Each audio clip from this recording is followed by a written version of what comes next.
Does your life matter? Does your life matter? Pack your bags, girl, let's get out of Dodge. Sick of living life, sick of counting scars. We the ones who go to war against the guys. We the shadows that move around in the dark. Take your life back, take your time, look it. Welcome to the tribe, check the rhyme, look it. I was doing bad, couldn't find, look it. Now my phone ringing all the time, look it. We the only ones, holy sons. Mama's dead, kids holding guns. Catch 'em early, put that poison in they bottles with a Donald Trump. Walking around with the zombies. I know my home team got me. Yes. Hello, Facebook. How is everybody doing today? Welcome to Season 2, Episode 7 of SF Live. My name is Ben Hartley, and I'm really glad to be here. Look, for starters, hop into the comments. If you can, throw up some thumbs up, some hearts in the comments. I would love to see you guys there. If this is your first time joining, by the way, hey, what up, Steven? Steven, good to see you, man. Let's go. Here, I'm going to throw this up here. Steven, good to see you. Dude, Steven, I owe you a message back. I'm so sorry, man. It has failed my mind, and so I'm going to shoot you a message back, my bro.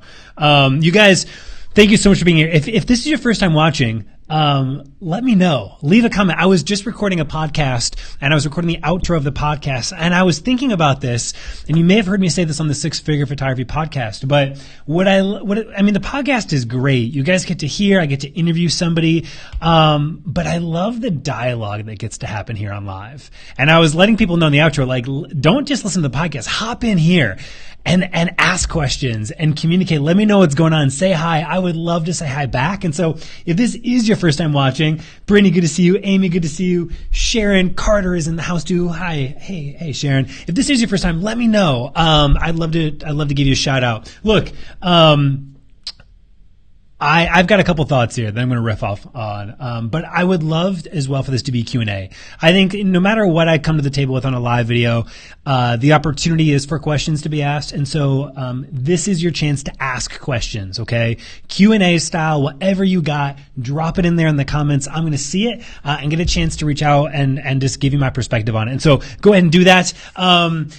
Definitely go ahead and start with that. So here's some really exciting stuff for you guys. For starters, let me see if I can get a link out to this. I just released a new vlog. So Michael's been filming with me, and we've been doing a super behind the scenes BTS style vlog. And so he's just been following me around. And so he followed me around last week on a Wednesday, and he just filmed everything, and we decided we'd turn it into a vlog and show it to you guys. It is super documentary style. It's super raw. It just is what it is. But it's called Ben Hartley Does, because that's what I do. Right? Ben Hartley does. And so I'll get a link down below for you guys to go check it out in the vlog. But if you could leave some comments, let me know feedback. I'd love some feedback on the vlog. If anybody got a chance to see it, let me know in the comments if you saw the vlog. I posted it up on my Instagram, JBenHartley. So if you want to get it right now, head to my Instagram, JBenHartley, and you can check it out. But I'd love to get some feedback. Again, we're just kind of playing. We're testing. Here's what I want this year to be like. I want this year for me to fully pull back the curtain and for you just to be able to see what we're up to here at Style and Story. Like super behind the scenes, just like the day in, day out. Like we're running a full-time studio. We're showing up and we're trying to help other photographers grow theirs.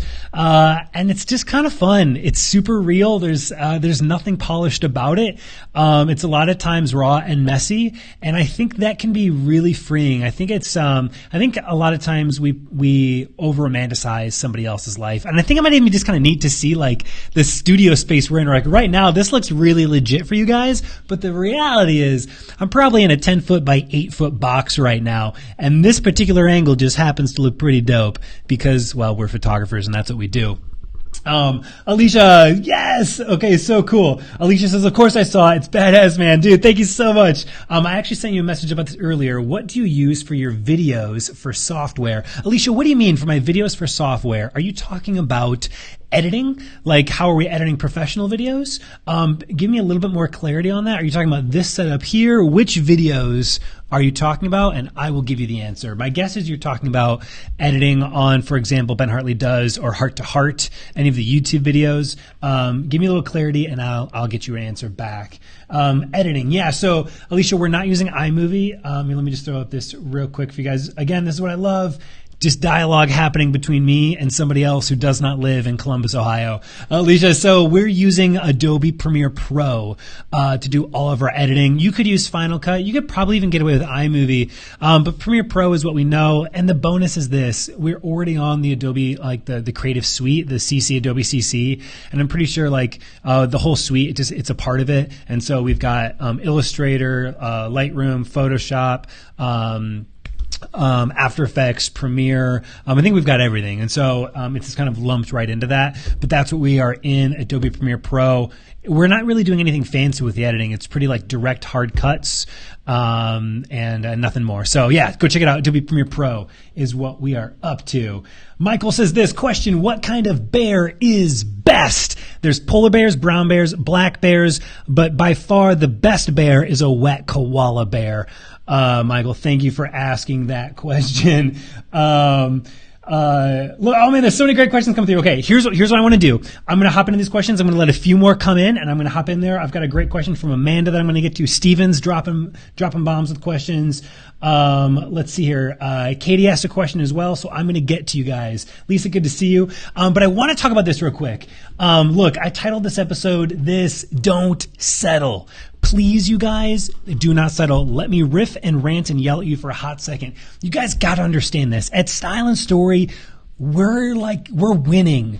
Now we're doing great things. And I'm excited about it. I am so excited about it. We had an incredible year last year. We're going to have an incredible year this year. But I need you guys to understand, as soon as you think you're comfortable, that's when it gets scary. As soon as you think you've got it figured out, man, I'm really nervous for you. Because the way that you got clients last year is not going to be the same way that you're going to get clients this year. The way that you won in business last year is not going to be the exact same way that you're going to win in business next year. And I think what happens is we think we got it figured out and we go on coast and we start cruising. You guys, we cruised in late 2014 and 2015 near put us out. We thought we were good. We were not good. And I need to tell you something. You are not good either. I want to encourage you to not settle. If you think that you're set, please keep pushing the boundary, because change is coming, and I would much rather have you seek out that change and seek out a way to keep improving and keep getting better and keep making something unique and different, rather than have it smack you in the face and you realize, I got to go get an extra job at Arby's. I just started to write down a quick little list, and I only bring this up because dude, we are doing really great things, and I'm so damn proud of our team. I'm so damn proud of what we've done. And I think sometimes I come into the office and I look at Ben or Steven, Haley or Michael, and I'm like, you guys, I learned something new and we're going to start it. And I see this little look of pain in some of their eyes, like, dang it, Ben, dang it. Can't we just just enjoy this moment for a second? And I'm thinking, no. We've got to move. These are some of the things that we're up to in the past month. It's okay. So I started to write out some of the stuff because I'm like, man, we're constantly testing and learning. So we've revamped all of our automations in Tave this week. We now are doing, we're also always thinking about how do we better serve our leads? How do we better serve our clients? And so we just created a physical welcome packet to be sending out to all of our couples. Haley custom created 10 different pieces of print collateral that we got through Miller's that we're going to put in these beautiful foil stamp folders and send out to every single client when they book us, just to reduce any of that feeling of buyer's remorse, to let them really feel like, yes, this was the best decision. Yes, they are being taken care of. We got a new space. We've got 3,000 square feet here. We're let's do another 1,000 square feet. So we've got a whole brand new space that we're doing new IPS in. With that, we started offering brand new products in the last 2 months. We're now doing not just canvases, but we're now doing framed canvases. We're framing. We're also installing for our clients. We've been testing different ways to reply to leads. And so video replies to leads versus direct text messages to leads versus phone calls. We've already done 2 bridal shows this year alone. We've got 3 more bridal shows on the books already. We're going to do 5 bridal shows this year to keep testing and learning new ways. We now just implemented a new chat box on our website, where when you land on our site, we'll actually have a live chat box where you can chat with us. like on our website, and you can just talk to one of us, one of our photographers, ask questions. We're right there, live chat box. We just implemented that today. We're still testing it. You could probably hop over to Style Story and check it out. You could talk to probably Michael's on it right now. New organic SEO techniques, new organic SEO strategies that are getting outside of just like our location, like Columbus, Ohio wedding photographers. We've got that. Now we're starting to look at some other options, some really unique strategies, working with somebody with that. We're going to start, we're going to create a new landing page, and we're going to start generating Facebook ads to a landing page, not to our website. We're going to create a really focused up single page landing page that has all the information that a couple would need, separate from a website, and run ads to that and start delivering them in through a whole email value marketing, essentially like inbound marketing type of stuff. But look, I could go on and on and on. I'm just saying this because I want you guys to understand. Like, the reason, if there's ever a reason why we're winning, is because we're looking for an opportunity to grow and change and get better every single day. And this is the life of a business owner. It just really is. And so I just want to encourage you guys, keep looking for opportunities to grow and evolve and to get better and to change. And once you think you got it figured out, I got to tell you, you don't have it figured out. And to me, that's actually really exciting, because if it was the same old every single time, I think it'd get kind of boring. But hopefully some of those ideas gave you some inspiration here. Let me hop into the Q&A, see what you guys are saying. Once again, this is a Q&A opportunity. I just did my little rant for you guys, got an opportunity for some questions to come through. So drop in some more Q&A. We're going to start at the top here. All right, so Katie says this. Let me throw this one up here. Katie says, do you think having a studio space is necessary to building and maintaining a year-round profitable business? Katie, 100% abso-effing-lutely not. Abso-effing-lutely not. Katie, we've been in business since 2012. Style & Story started in 2013. Before that, it was Ben & Les. We became Style & Story late 2013. 2013, we ran out of my garage, literally my garage. We just put down some carpet. We sealed the garage door with some plastic wrap. And we just ran it out of the garage. We would meet with clients in the mudroom. Actually, that was later. That was 2014. 2013, we were at a different apartment. It was a two-bedroom apartment, and we treated the entire living room as our office. We didn't have a dining room table. We didn't have anything. It was just like literal IKEA, these exact tables, IKEA office tables. We had a couple different iMacs, and we'd meet with couples there. Then we went to the garage. We worked out of the garage for a while. Prior to that, we were in Bowling Green, running our business out of our apartment there. And then finally, we didn't move into this space. I'm going to have to say, I think it was 2000, maybe 15 or 16, it was late 2015 that we actually got a studio. But can I tell you, by the time we got to this studio, we already had 4 full-time employees. Like, we were already kicking ass and taking names when we were working out of our house. And so, no, Katie, you don't need a studio space. I think actually a lot of people waste a lot of money on a studio space that they don't need. Can I tell you something, Katie? The only reason that we have this space is because there's 5 full-time people here now. And my apartment wasn't big enough anymore. That, and we started making a lot of babies. We've got 3 babies now. And so at one point, Leslie kind of like gave me this eye like, hey, we got a lot of babies here. Can you kick your friends out of our house? And so the reality is this: if it was just me, I would still be working out of my home. Just is, and I would be rocking it too. Okay, cool. Let's keep going. Marcus throwing some thumbs up. Thanks, Marcus. I appreciate the shout out back at you, man. Steven says this. Stephen, good to see you. Pricing and value. What is the most value you could possibly give to a bride? Peace of mind, full day wedding coverage, second shooter, an album, prints, a boudoir section, etc. How do I keep going? Pricing and value. The most value you can give to a bride, I think you need to reverse engineer who your ideal client is. I think that's a good step, because everyone's client's a little bit different. But at the end of the day, despite the fact that everyone's client's a little bit different, we're all just people, and people are basic. So yes, you may have an ideal client that maybe is a little bit more high-end and is a little bit more worried about stress. And in that case, yes, it's peace of mind, right? Because it's a high-end client. They want very hands-off. But maybe for somebody else, they really like supernatural weddings. And for them, the biggest value is like very down-to-earth, very chill, very go-with-the-flow personal relationship. I don't know. But let's cut through all of that. And let's go through like the deep level of like, we're all just people, and people want to be heard. They want to be understood, and they want to be known. A bride's not going to remember what you did or what you said, but they're going to remember how you made them feel. Right? And so for us, the biggest value that I can give somebody who walks into my studio is to give a shit about them as a human being, to look them in the eye and to actually care. Like to really genuinely, authentically care for them, to authentically care for what they want, to hear, to listen to what they want, and to see if I can execute on that. And if I can't, to make sure that they go to the person who can. I think that's the biggest thing. I think a lot of wedding vendors have their own agenda of what they want someone to know walking away from them, or our style or our approach or what we're going to offer, full day coverage, all that kind of stuff.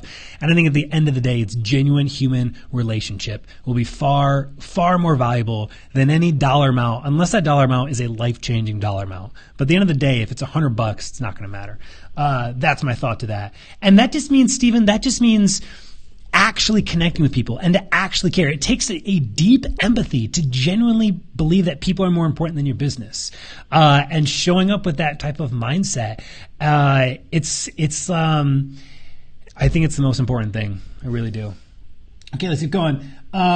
Amanda. Okay, cool. Let me take a look at this one. This is a long one. Amanda says this: what should I do when a client asks to skip the viewing? I'm assuming like the viewing session after you photograph it, like the reveal of the images, and just wants an email with the link because she said she isn't interested in prints. It was before I added albums to all sessions, and I realize I'm getting this question. I haven't proven the value well. Yeah, I mean, Amanda, you're right. You're in this liminal state. You're in a transition state. I think this is a lot of things that you're supposed to head off at the beginning. Like our clients know that when they come in, the way that they receive their pictures, and this is before anybody ever books us, is in person with us. If it's not completely in person, it's through a Zoom call, like an actual video call. And the reason that we do this is because every single collection includes an album, and we need to do a custom design with them. Even if they're not going to upgrade it, it's already there with it. And so we just need to actually do it. It becomes like a studio policy thing. I think in this situation where you haven't clearly defined it up front, you haven't actually gotten them excited about the process and have them clearly understand your studio policy, then in order to receive the pictures, you need to come in to actually get them. You're kind of in this gray area, you know? And so I think you do a push, but I think your push is, look, I get that you're not going to, this is what I would say. Look, I understand that you're not going to order any prints. I get that. But I want you to I want you to really see these photographs in the right space. Like I'd love to actually, and for us, the right space is like we get to project them on a wall, 120 inches. We get to pour some champagne, dim the lights. There's no crying kids. You're not in Target. Like it's a controlled environment where they really get to enjoy it and see them for all that they're worth. And I think it's like setting the scene. You know, you get to like light the candles and have that ambiance. So I would just reemphasize, like I would love for you to see them in this way. I understand that you're not going to buy prints. It's not even about that. I just would love to see your reaction. I'd love to experience this with you and to make sure that you see these pictures in the right frame of mind and the right setting that like it's worth seeing them. And if she pushes back more on this, then you wave the white flag and you're like, look, I mean, at what point do you make somebody dislike you enough that by the time they come in, they just have a grudge against you? I mean, like I think at a certain point, Amanda, it's like, oh, you could just put your foot on the ground and say, no, you need to come in to get them. And then they will, and they'll just be annoyed with you. It's like, you know, at what point, if you know they're not going to buy prints, if you know there's no other value to give them. So I think you've learned your lesson is what I think has happened, Amanda, that it has to start before the client books. They have to have a clear understanding. And then that has to be reiterated throughout the process, right? We have 3 emails that go out after somebody books. So we're explaining it in that. We've got 3 emails. It's in our welcome packet. It's like boom, boom, boom, boom, boom. They get it. All right, let's keep going. Yes, Dirk, Premiere Pro is where it is at. Liam, thank you so much. I appreciate your love, my dude. All right, let me see here. Alicia says this: I use a local gift boxing company made by a wedding planner for my welcome guides to help with buyers or more. She's amazing. Love it, Alicia. Michael's still working on the bot.